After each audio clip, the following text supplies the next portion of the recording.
Hey, so sit-ups get a bad rep with pelvic floor and all the core. Yes, the sit-ups, the true muscles, the rectus abdominis, your six-pack ab muscles that connect from the top of the rib cage at your ribs down to the pelvis, their job is to flex you forward. Their job is not true core support.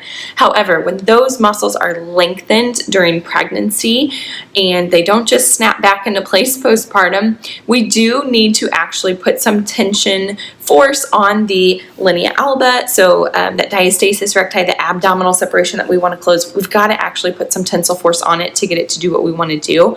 So modifying with some mini crunches and watching, not straining or pushing the force too much, where we're actually lengthening those muscles and teaching them to be lengthened, but we want to tighten them back. So we're going to go through some mini crunches and working on decreasing the doming.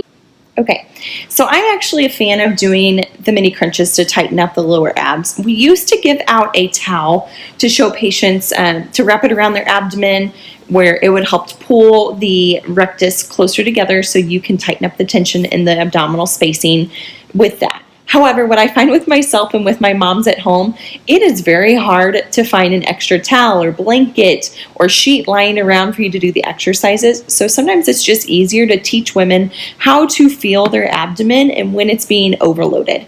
So I like to place one hand on the lower abdomen and one hand right under the ribs in that upper abdomen.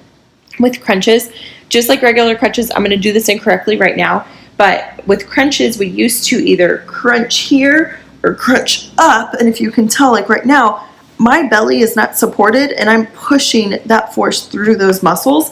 I'm creating that doming or that arching mountaintop in that abdomen. What we want to do is test the range of motion, meaning maybe I can go a smaller range before that happens, but if I push it into a too full of range, I'm going to push and stretch that tissue, that my belly wouldn't be ready for that. So practicing in a smaller range of motion of, you're going to do your exhale, you're going to tighten your hip bone to hip bone and run through that exercise.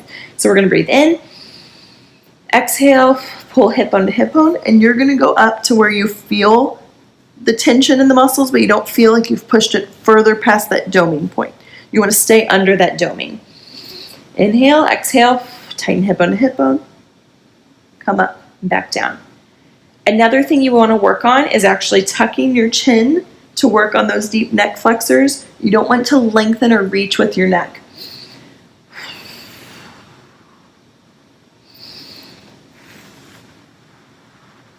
So where my hands are placed, I can actually feel the muscles and feel where they're at, and we don't want that to come up and cave open. So that's what my upper abs are doing. My lower hand is the same. I'm just feeling for that tension and not the overload.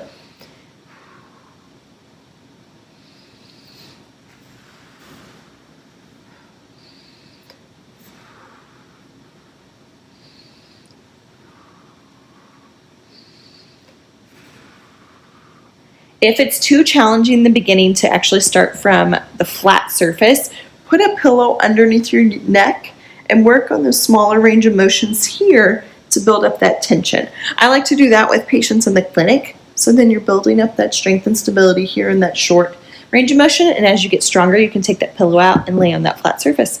Okay, so there's the mini crunches. Avoid the doming or the pushing or the lengthening or the back coming off the floor. We want this to stay nice and stable as you're creating and improving that tension here. That hip bone to hip bone, that connection of that lower abdomen is very important with pulling those muscles closer together and building up that tension. So take it slow. Don't worry about rep count.